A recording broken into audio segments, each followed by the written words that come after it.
How China is designing flood resistant cities. I'm a civil engineer and let's see how China is doing it. This isn't a forest. Not really. It's Really, that is not a forest. actually an urban park in the densely populated city of Nanchang, China. Nanchang is like the second populated city of China. Am I wrong, chat? Let me know in the comments. Birds, native trees, and volcanic rock on 137 acres of Holy, I'm surprised that this is not a forest. urban land. It's called a sponge city, and it's a type of natural So this basically absorbs the flood water, I'm assuming. infrastructure that architects around the world are designing to help us combat and withstand a changing climate. So, what does it mean for a city to become spongy? Yeah.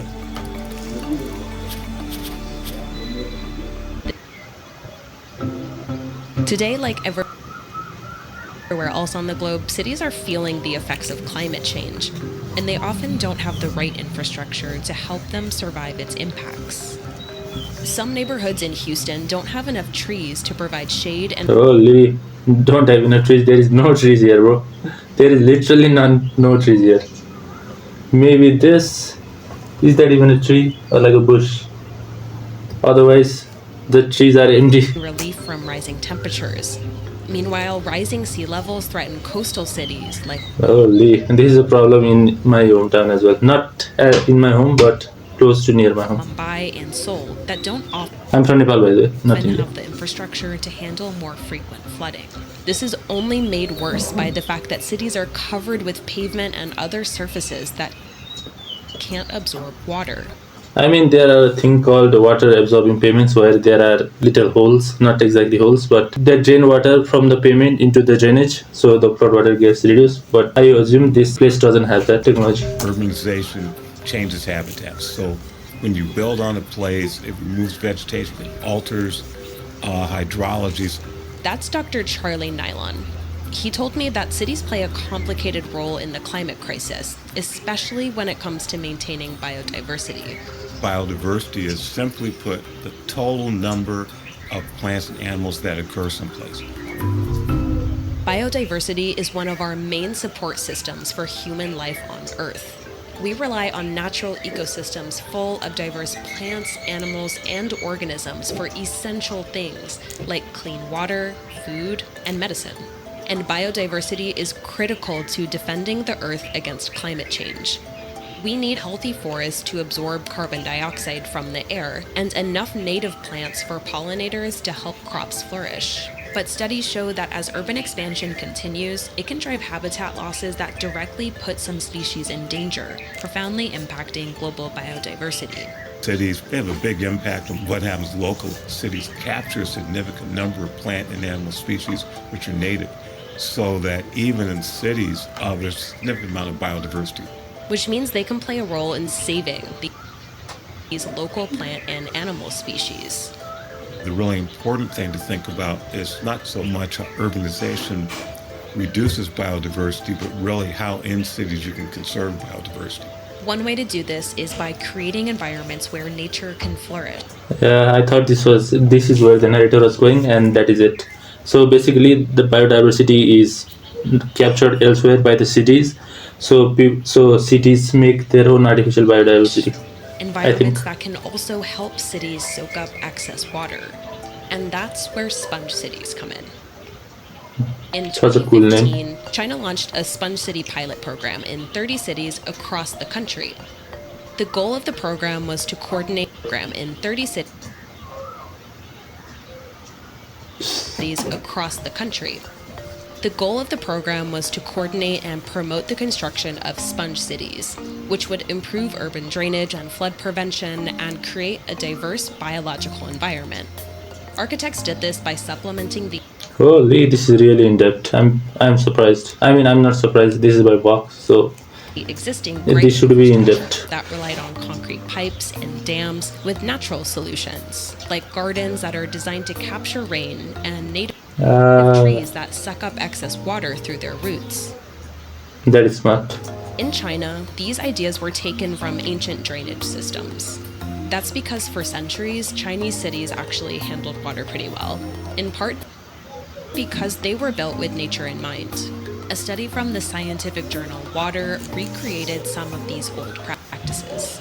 Building roofs designed with sloped eaves allowed rainwater to fall onto the permeable pavement below.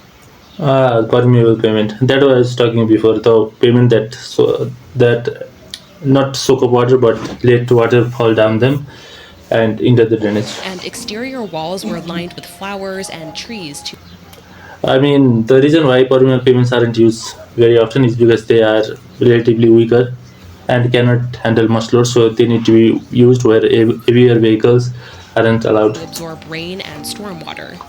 Today, natural solutions like these have been re-implemented in major cities across China. In Xianan, a sewage pipe was replaced Shenan. with this natural I would have read it as Quenan.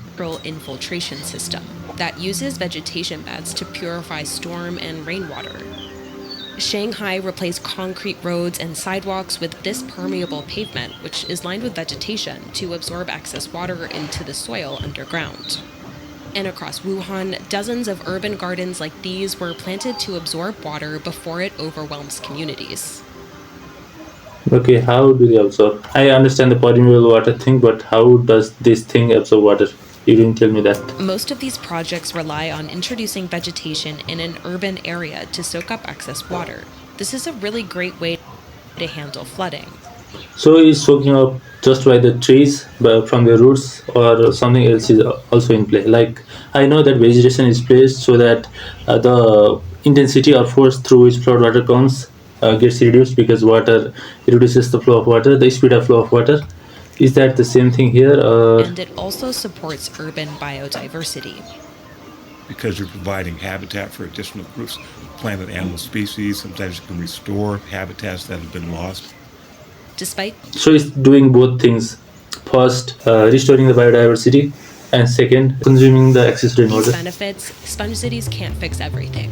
The Absolutely connection between not. climate change and flooding is still being studied. But when floods do happen, these spongy cities are only able to absorb excess water up to a certain point. Yeah, there is a limit on how much water a tree can absorb, right?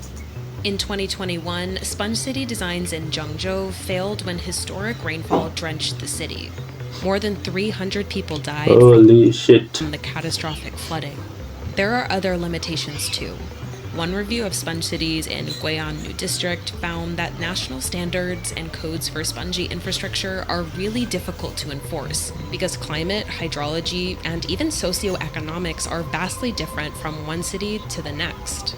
So what might work in some cities won't necessarily solve climate-related problems in others. So they can basically create a code or a manual, right?